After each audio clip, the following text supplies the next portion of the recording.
Reprise des combats à quelques mètres de la ville de Goma, dans cette guerre à l'est de la République démocratique du Congo. Messieurs et dames, voilà ce qui résume l'actualité du jour. Bonjour et bienvenue. Nous allons parler de ces affrontements qui ont repris l'avant-midi de ce mercredi 25 octobre 2023 après un calme et précaire signalé déjà les matins à l'est de la République démocratique du Congo. Nous allons également revenir sur cet ultimatum ou cette communication des forces armées de la République démocratique du Congo qui indexe l'an 23 dans la tuerie de 50 citoyens dans les territoires de Rutshuru. Nous aurons donc le temps d'en parler dans l'actualité du jour. Et puis les résistants Wazalendo attribuent l'attaque contre Goma par l'an 23 comme un élément qui constitue une ligne rouge, mais en garde le 1-23. Nous allons revenir par rapport à ces communiqués. Messieurs et dames, vous êtes nouveaux, n'oubliez pas de vous abonner. On va se retrouver dans la deuxième partie de cette vidéo.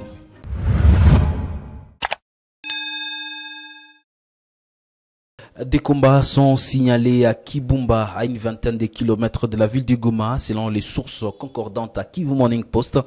Il faut le dire, un habitant déclare il y a reprise des combats ici à Kibumba vers la colline Nyundo, dans le groupement Rubiranga. Mais hier, il y avait des maisons qui ont été incendiées par des bombes, a dit Célestin, habitant de Kibumba. Mardi, des combats ont été enregistrés à Kibumba, une vingtaine de kilomètres au nord de Goma, en territoire de Nyiragongo, entre les rebelles du 23 et les FARDC, groupes armés pro-gouvernementaux dit Wazalendo. Côté Kichanga, où la cité avait été prise par les rebelles du 23, rien n'est signalé dans cette zone. Les véhicules bloqués à Mweso auraient été autorisés d'aller à Kichanga en direction de Goma. Cependant, des échanges de tirs auraient été enregistrés à Kizimba, dans le groupement Bishusha, en territoire de Rutshuru. Rappelons que mardi, un soldat de l'EAC a été tué, plusieurs autres blessés lors des combats entre les FARDC et les rebelles du 23. 5 militaires de l'armée auraient aussi été blessés lors de cet incident, selon une source sécuritaire à Kivu Morning Post qui a requis l'anonymat. La situation très confuse du côté population, si on peut se lier à ce que dit la société civile. Par exemple, hier, le président de la société civile dans la chefferie de Bachali Mokoto dresse un bilan de plus de 10 citoyens congolais tués par les rebelles. Ici, je vous propose d'ailleurs de suivre le président de la société civile de la chefferie de Bachali Mokoto. Oui, jusqu'à aujourd'hui, nous recensons plus de 10 personnes déjà tuées. Et nous considérons cela comme une sorte de vengeance sur la population. Et c'est ça ce qui fait peur à milliers de la population. Parce que si ça continue comme ça, donc tous les jeunes, on va les assimiler au Wazalendo. Parce qu'ils considèrent que chaque jeune Congolais, c'est quelqu'un qui fait la guerre, on le considère comme ça. Alors, s'il faut continuer à tuer chaque personne, donc vous comprenez que toute la jeunesse risque d'être exterminée. Les forces armées de la République démocratique du Congo ont accusé le terroriste Dion 23 dans un communiqué mardi d'avoir massacré au moins 50 civils, brûlé de maisons dans les villages Runzenze, Bichiché et Warangasa en territoire de Rutshuru.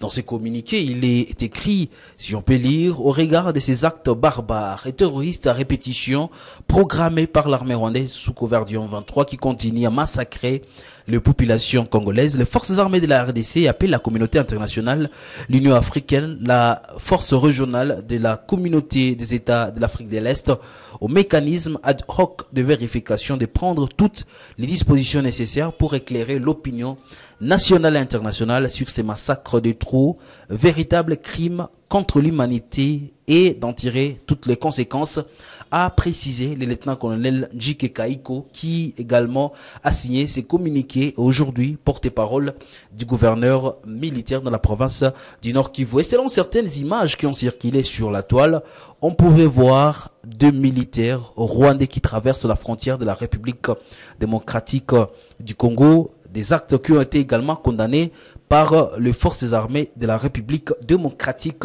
du Congo. À une vingtaine de kilomètres, s'il y a des affrontements, une vingtaine de kilomètres de la ville de Goma, la coalition des résistants congolais du Wazalendo a mis en garde le rebelle du 23 contre toute attaque contre la ville de Goma qui constitue une ligne rouge. Dans les communiqués publiés mardi, ces mouvements tuent les oreilles du Rwanda et alliés qui l'accusent de soutenir le rebelle du 23, précisant que la génération des Congolais d'aujourd'hui n'est pas à confondre avec la génération des années 90. Dans leur communiqué, on écrit « Au Rwanda et ses alliés, l'attaque directe sur Goma est une ligne rouge à ne pas franchir.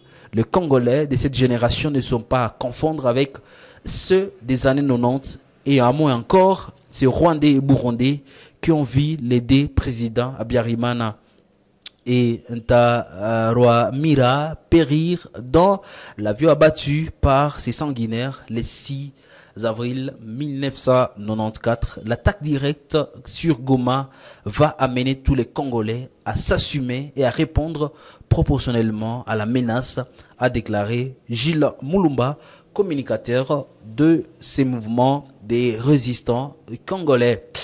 Quittons le Nord Kivu, nous allons nous rendre dans la partie Sud Kivu, précisément à Bukavu, où 3 jours accordés au gouvernement pour trouver des solutions à la conjoncture socio-économique actuelle.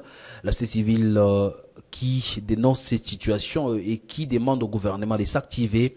Et c'est là, après une montée vertigineuse de produits, des premières nécessités observées depuis quelques semaines dans la ville de Bukavu, cette hausse des prix concerne les produits tels que du sucre, les haricots, la farine de maïs, du manioc, des produits pétroliers, les riz, l'huile végétale. Selon les forces vives locales, cette hausse des prix est due à la revue, à la hausse du prix des produits pétroliers, à la suspension du trafic entre la ville et le territoire. La même situation vécue à Goma le week-end et le lundi, l'avant-midi. Et puis, nous allons parler d'une autre situation. Précisément, nous allons donc parler de cette question au niveau national. Albert Yuma et Deogracias Mutombo interdits de quitter les pays. Dans un document paru depuis lundi 23 octobre 2023, la Cour des comptes interdit à l'ancien gouverneur de la Banque centrale du Congo, Deogracias Mutombo, le président sortant de la Fédération des entreprises du Congo FEC, Albert Yuma, l'ancien DGAI de la GECAMINE, Jacques Kamenga, ainsi que des directeurs de la BCC, à un cadre de la Rabobank de quitter les pays. Dans la même décision, la Cour des comptes ordonne également les gelés de leurs avoirs au niveau de la banque commerciale compte tenu de la gravité des faits mis à leur charge jusqu'à la clôture du dossier. Et il faut le dire, Deogracias Mutombo est reproché de dédossier notamment 15 millions de dollars américains et après 9,8 millions de dollars américains de la GECAMINE disparue de la Banque centrale du Congo. Et à ce sujet, il faut signaler que Albert Yuma, de son côté, ne sera pas candidat à sa propre succession à la FEC, où l'Assemblée générale extraordinaire est annoncée pour le 2 novembre prochain. Il faut noter que depuis un temps, la Cour des comptes lutte contre la malversation financière au pays. Messieurs et dames, nous allons clôturer par ici l'actualité du jour. Merci à vous de l'avoir suivi. Pour être à la ligne de l'actualité, rendez-vous sur le site le www.kivumorningpost.cd. Moi, je vous retrouve très prochainement pour un autre numéro. D'ici là, portez-vous bien.